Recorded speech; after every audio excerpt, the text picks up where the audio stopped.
one game away. Blow up. We're playing for something, man. We're playing for something. Just gotta mean something, you. They gotta mean something. Everything you got. Let's finish this. Do it, fellas. Let's go. Let's do it, fellas. Finish 2-3. 1, 2, 3. Finish. Hey, I got some wise words for that Cincinnati mayor. Know your role and shut your mouth, you jabroni. You gotta fight for your right to party! You ready to make history? Come on now. Yeah.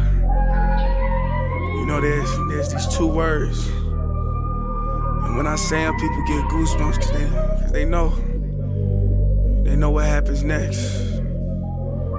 So without further ado, free smoke. Look, scared cause I'm drowning in silence with bad thoughts. These days I don't have nothing to say, man, the bag talks. I put in headphones on my driver. Pull up to the spot and give a good dick and Godiva. I can't lie, I'm uninspired. No more pillow talking about nonsense. I only stick around to put some band-aids on my conscience. I don't know why I feel so bad, nigga. That's what we do, no foundation. We don't build no more, we just screw. Half a bottle of Henny, girl, I'm going with the wind. The same niggas say they happy for me, ain't want me to win. So I'm done on my friends. Don't need help popping Coronas and reminiscing. I just call up Big Bro J and say it's time for venting. If I live forever, I hold this hate for some centuries. You don't know how much or how you doing what it meant to me, but motherfuck all that. I don't even offer up the time to make the call back. Stupid Lodo, if they don't get the picture now, man, I crop them out of the photo. I can't relate to my peers. Been doing this shit for years. I'm motivated by fears. I took the wheel and I steer. My sound not dictated by fuck boys in Atlanta. Stay gifted like this album was ghost written by Santa Bars forever, like they decided to throw me under Slammer. Every song's a hit like they picture me underhanders. I could drop 1,000,000 songs, but they never gon' understand us. Soapbox sermons for niggas never giving chances. Fight our whole lives to get these weak ass advances. Work twice as hard for the shit that they getting handed. And this ain't even nothing we chose, nigga, we branded. Still can't tell why all of these niggas mad at me. I'm trying to get 100 so I can put my team on salary. Give it all to the art, man, I turn my life to a gallery. Man, damn, what a fucked up masterpiece. 1,100 shots and I swear, man, I felt them all. If we ain't even good on our block, man, who can we call? Pre-decline state of mind, we broke crabs in the barrel. Got us fighting our folk, man, this shit just a life of peril. When did winning not become the main thing? I always say keep the main thing, where, you know, winning is the only thing that truly matters. Thursday night football recap. I appreciate you for joining me. If it's your first time, I appreciate you. If you're returning, I'm trying to think of the word. I lost the word as I was saying it. Let me think. If you're a returning viewer, if you're a subscriber, hey, I appreciate you. I truly do. We're here to talk about Thursday night football. Here to break it down. I know I didn't release my picks for this game, but me and Henry both started off 1-0. We both took the 49ers to win this game. I had food poisoning, so I couldn't get through the review. But I'm good now. I actually was good like 3 hours ago. That's when I started feeling a lot better. Food poisoning is a very interesting thing. I done had that before. I had alcohol poison. I done had food poisoning like 5 times in my life, bro. I had alcohol poisoning like 6 years ago. But that's neither here nor there. I hope everybody out there having a good day, good night, good afternoon, whichever point in time of the day you're listening to this. We are here to talk about the San Francisco 49ers taking on the Giants at home. San Fran was at home. This is a very interesting game. Listen, shout out to the Giants defense. The Giants defense kept them in this game for as long as they possibly could. But at the end of the day, they just don't have enough. I want to start off, though, by talking about the running back position. Because, you see, Christian McCaffrey might be my favorite running back in football right now. It's probably between him and Aaron Jones. But it's because I look at both of these two as the same player. Now, one dude has got a higher profile than the other. But if you really watch both of them play, they are damn near the same running backs. They both run the ball between the tackles. Absolutely phenomenal. You want to know what I find? I don't watch every snap of Christian McCaffrey's career. It feel like Christian's first year in the NFL, he was decent. He wasn't this. Obviously, you get better over time, but he couldn't run through the tackles the way he can now. But it feel like after 1 year, bro, Christian McCaffrey was so hyped up coming out of Stanford. How many players actually live up to the hype? I would make an argument Christian McCaffrey done overlived the hype coming out of Stanford, bro. He is every single thing people say he would be coming out of college. The scouts get a lot of shit wrong. The scouts got this one dead on. Yo, some scouts said the only thing that would hurt him is his size. His size hurt him his first year. He was in the gym all that offseason because the size ain't hurt him since. Yeah, he done dealt with injuries because that's the position. The running backs deal with injuries.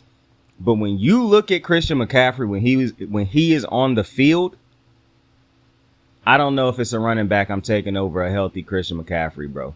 Every running back being healthy, I don't know if I'm taking Derrick Henry. I wouldn't take Derrick Henry over Christian McCaffrey because a healthy Christian McCaffrey, I understand what a healthy Derrick Henry can do. But a healthy Christian McCaffrey is just different, bro. He is as advertised.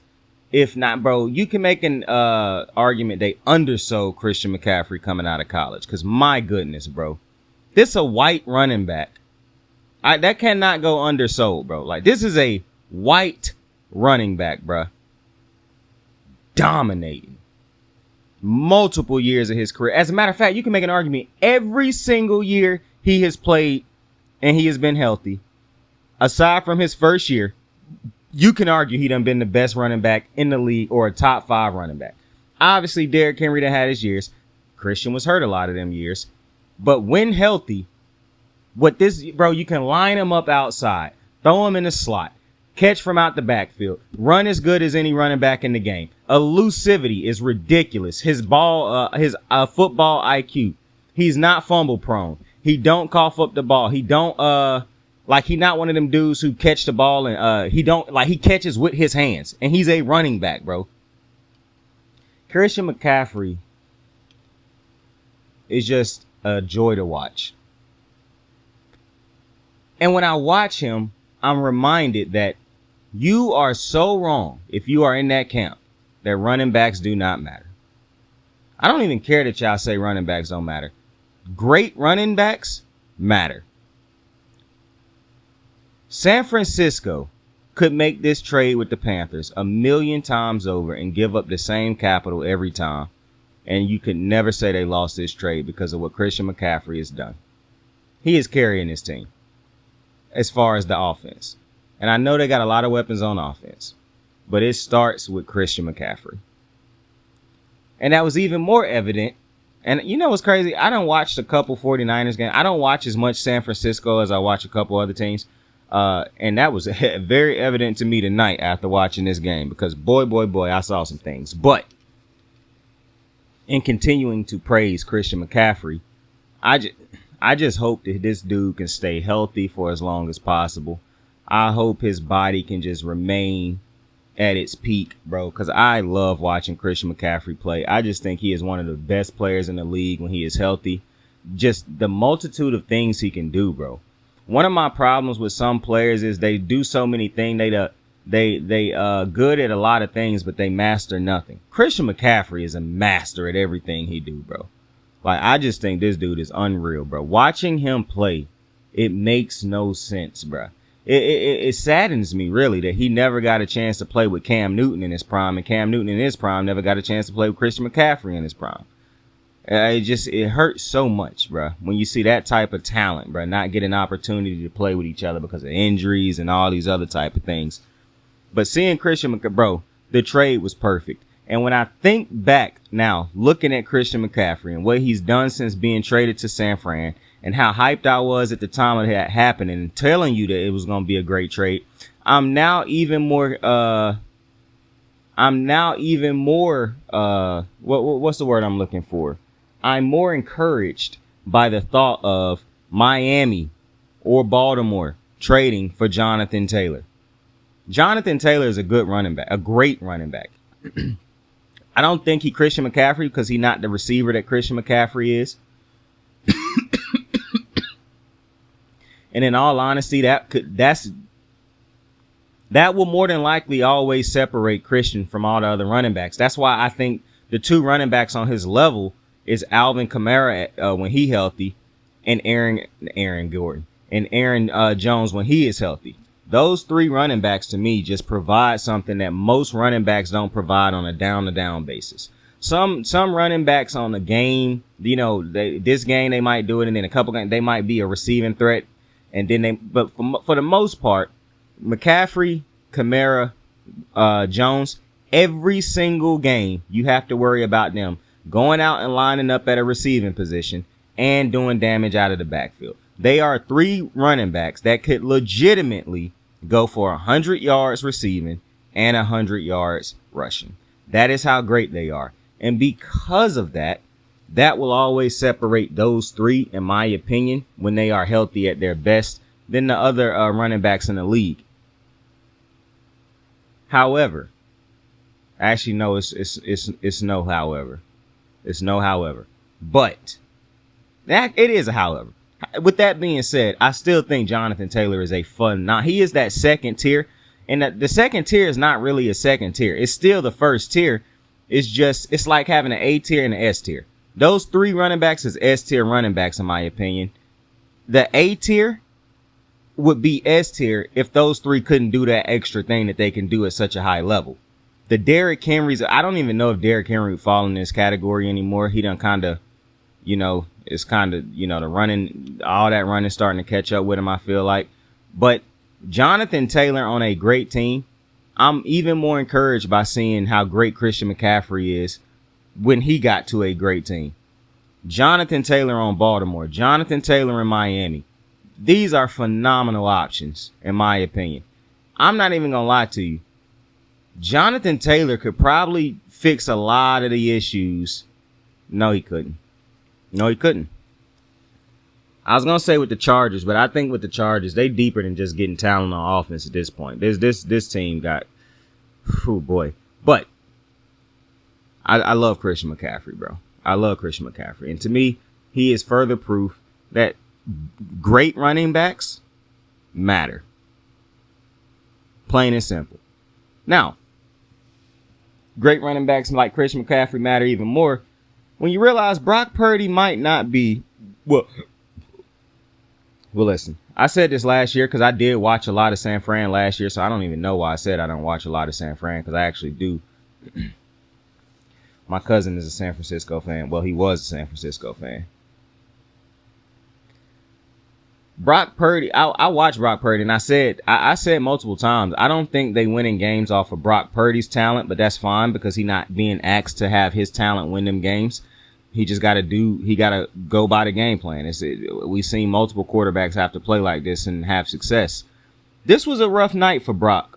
He played better in the second half, but the first half, I almost thought we was going to have one of these Monday night recaps where damn near every quarterback had a rough night.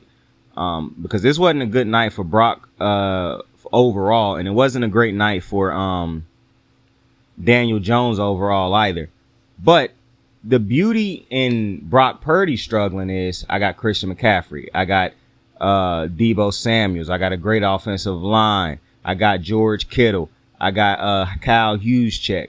I got Kyle Shanahan calling up plays. Like, it's so many different things that you go to when Brock Purdy's struggling. And Brock Purdy struggled last game, to be honest with you also. But I think that's the thing that just always going to, because if Brock Purdy's struggling and you're not taking the intercept, because on the first drive of the game, Brock probably threw like 3 to 4 interceptions and all of them got dropped. So if he's struggling and you're not taking advantage of it, it does not matter because they have the weaponry for him to just make a couple good throws and end up having a good night, which is ultimately what happened. And shout out to the Giants for having a great, I think they had a great game plan coming into this game. The reality is Christian McCaffrey is one of them dudes. It's just hard to stop a him. And Christian McCaffrey is very much a him.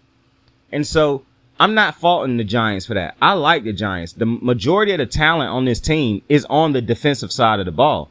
The Giants' effort tonight is confusing, seeing as how they played the first half against Arizona and the whole game against Dallas. I thought that a lot throughout the game. However, this was a phenomenal performance from New York's defensive side of the ball, in my opinion. The problem, you have to capitalize on some of the. Could you imagine if they ended up picking off any of them interceptions that Brock could have thrown in that first drive, and you score off of that? The momentum that you get off rip cannot be understated. But because you decided to drop so many of those interceptions in the first, and it was weird seeing Brock throw that many different type of opportunities to the defense.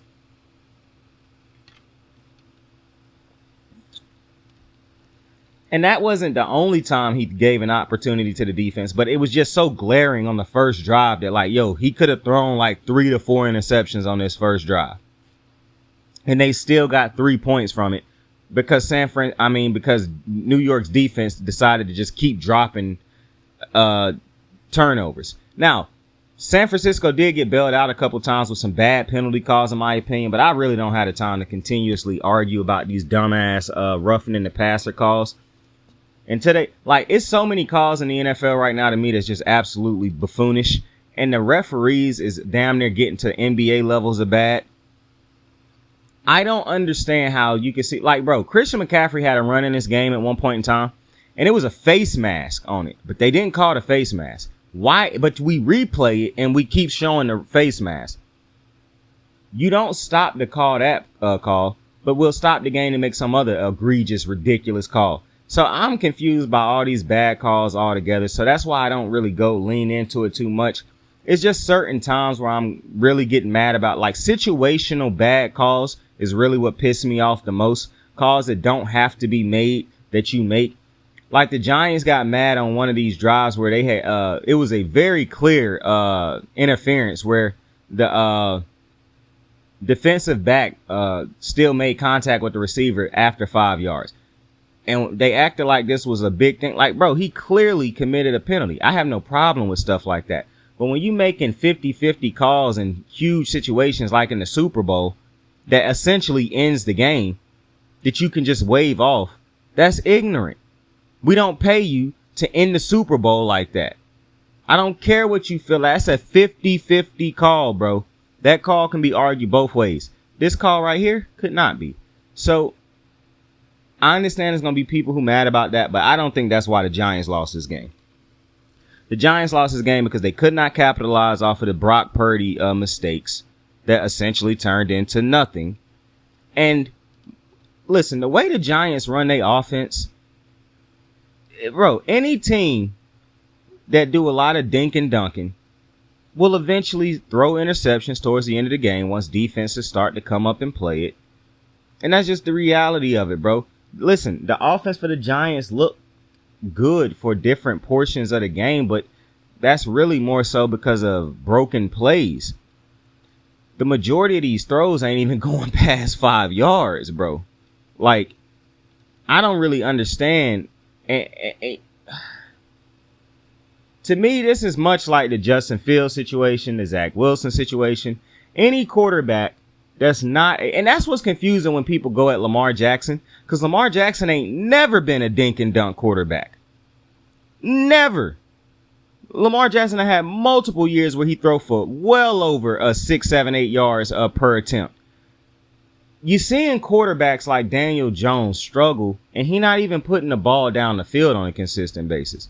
He throwing for less than 5 yards an attempt most of the time. And the playmakers doing all the work. And that's very interesting when you see Lamar Jackson. If he were to do that, they'd be like, oh, he don't throw the ball down the field long enough. But for Daniel Jones, yeah, get the ball out quick. Let your playmakers make plays. But playing like that is not a winning recipe. I understand people get mad because Tom Brady did that shit for a long time. But Tom Brady also had a phenomenal defense behind him, a great organization behind him, great coaching behind him. And Tom Brady is him. So you just going to have to let that go. Right now, that is not working. The dinking, the dunking, and then thinking that when you get into a position where you have, like a lot of times tonight, Daniel Jones dinking and dunking it on third down is third and long. Now you got to throw it long. Now the defense know you got to throw it long. So you're probably going to not complete the pass more than likely. That's a bad way to play football. And I noticed that was what was going on a couple years ago, but now it's so prevalent. And I don't feel like coaches going to the game saying, bro, we're going to call 100 different screens, 100 different receiver screens and all this. But when you have a quarterback that is limited, what else can you do? Saquon Barkley didn't play. And it's a tough watch when you watch offenses play like it is for me, because I feel like I ultimately know how the game will end.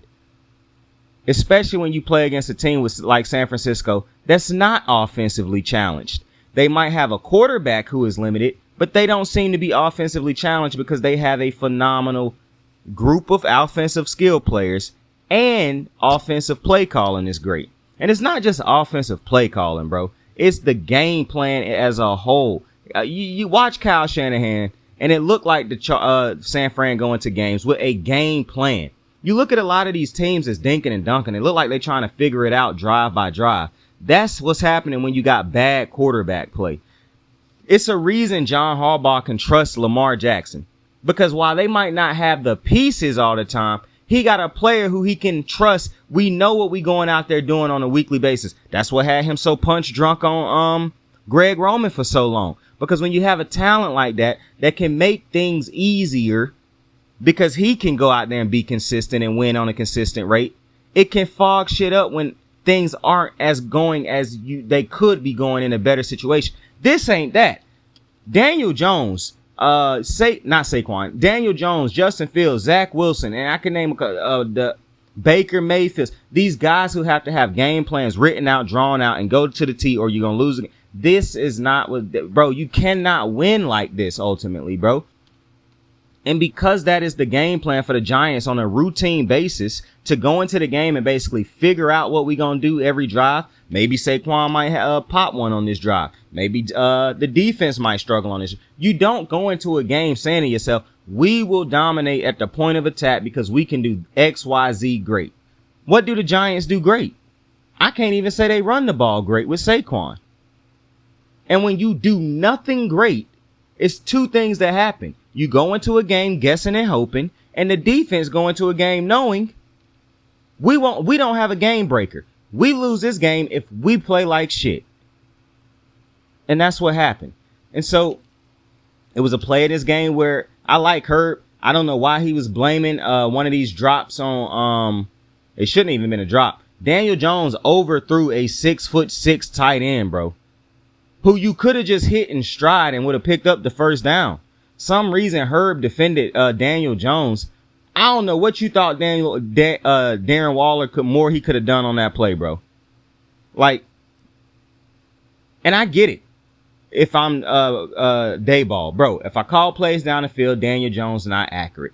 I call these short plays just to hope that my playmakers can make up for the lack of what Daniel Jones can do. That's just not how you win games, and they still paid him. So that's on the Giants.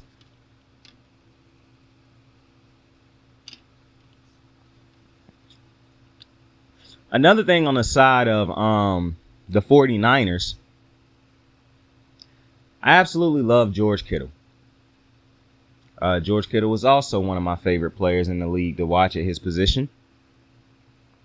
And I think the NFL truly is lucky that George Kittle don't play for a team that wants to find him consistently.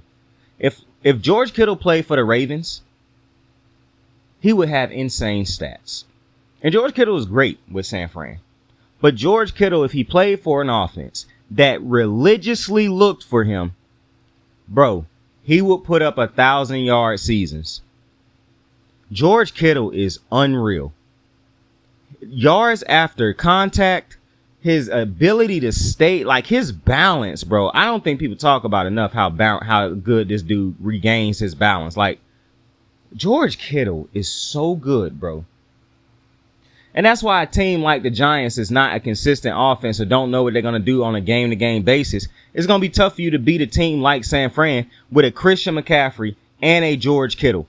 Two top tier. Like, I know people love Deebo Samuels. I think Deebo Samuels is a stud. But Christian McCaffrey and George Kittle are otherworldly, bro.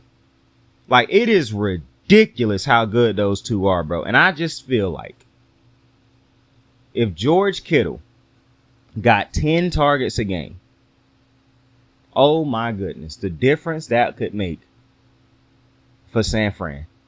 Like, that's how great that you can run an offense through Kittle. And to me, having Debo is a complimentary piece. Because for one, I don't think that the 49ers have a number one receiver. I like Brandon Ayuk, and I love Ayuk, and I love them both, Ayuk and Debo.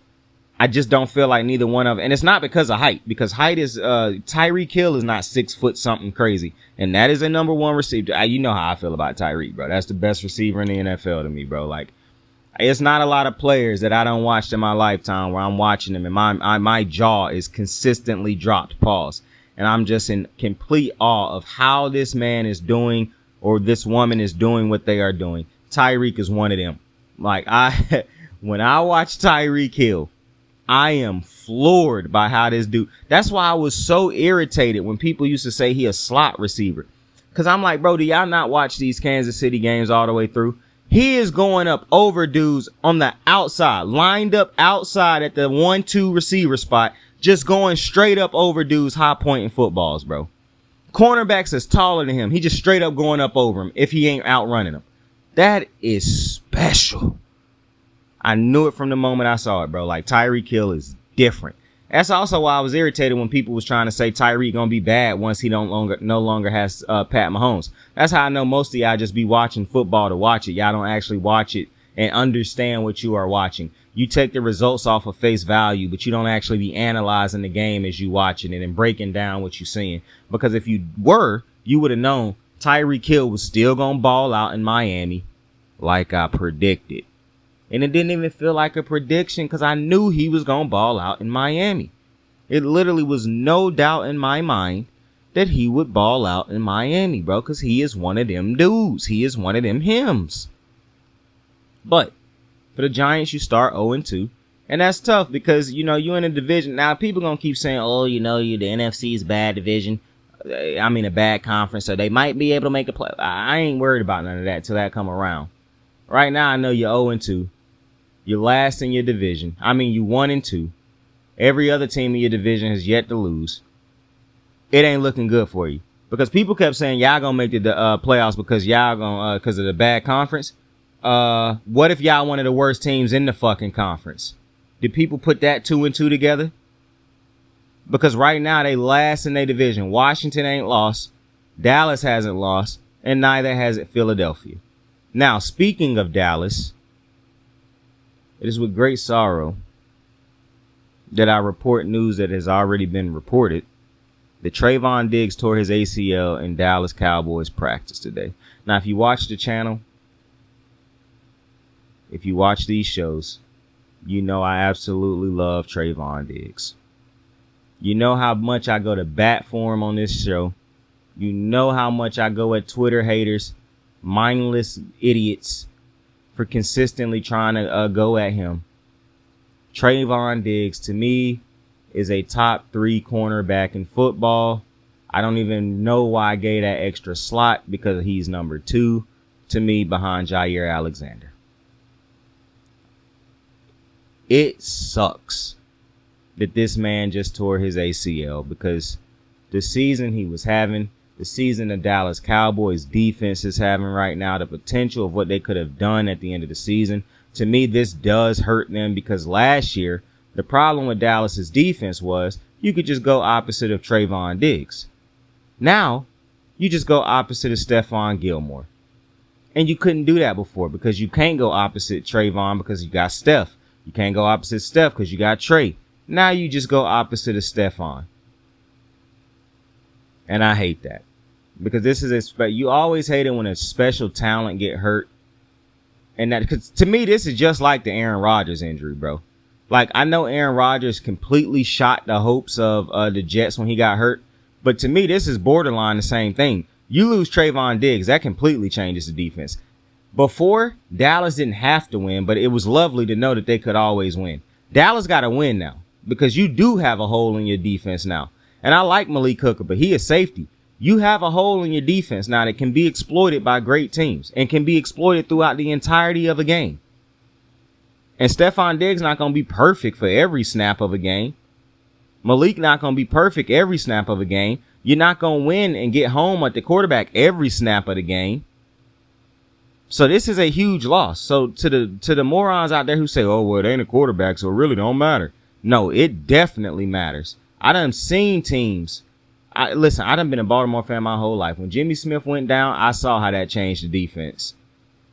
And I know how losing a Trayvon Diggs can affect the defense. So prayers up and shout outs to Trayvon Diggs. Hope you heal up clean, smooth, and quickly, big dog. Can't wait to see you back out there and better than ever. But it is such a shame. They're one of the premier players in the NFL. Went not even in a game, went down in practice. It might be better that he went down in practice so nobody had to see it on the field, but I just wish he never went down at all. But that's just not simply how sports work. But, you know, shout out to Mike McCarthy, too, who a lot of people was taking shots at in the offseason. And I remember being one of the people who said, I don't mind Mike McCarthy taking over play calling. I actually understand the people who going at Kellen Moore a little bit. I do think his play calling is a little bit goofy at times. And it don't capitalize on the actual moment. It do feel like he played. And you want to know what? Now that I'm thinking about it, Kellen Moore with the Chargers makes perfect sense. Because Kellen Moore used to call the game like, I want to be praised after every game. Look at the Kellen Moore genius. Mike McCarthy just wanted to win fucking games, bro. I got that point. I didn't never understand why people was going at Mike McCarthy. I understood what he was saying when he was saying that about Kellen Moore. Yeah, I just hated when somebody honest, but then you ask for honesty. The Chargers always call games like we want to prove that that Justin Herbert is the best quarterback in football and we win because of him. That's how they call games.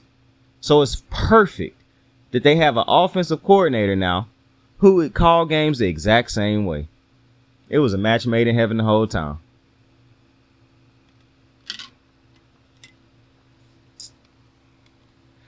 You can expect in the next couple hours another video come out for the predictions for week 3, baby. With that being said, though, I appreciate y'all for joining me on another episode of Kicking It with Saint. Tell somebody you fuck with them. Tell somebody you love them. And go out there and make somebody's day for absolutely no reason. The world is lacking love. So go out there and love somebody today. Like, subscribe, share, and I truly do appreciate all the support. Saint out. I got the moves like hot sauce. Lil' mama taking the top off. I'm laying down getting topped off. After this, she know she getting knocked off. I know she loving the money, so I keep on thumbing and thumbing. She say she horny when she taking shots, so I keep them coming and coming. Now I'm putting dick in her tummy, scoop her up like I'm raking her something. You would think shawty red track, the way that she running and running. You getting dumber and dumber, you out here chasing the bone. After she finished from giving me dome, the Uber is taking her home. Tight.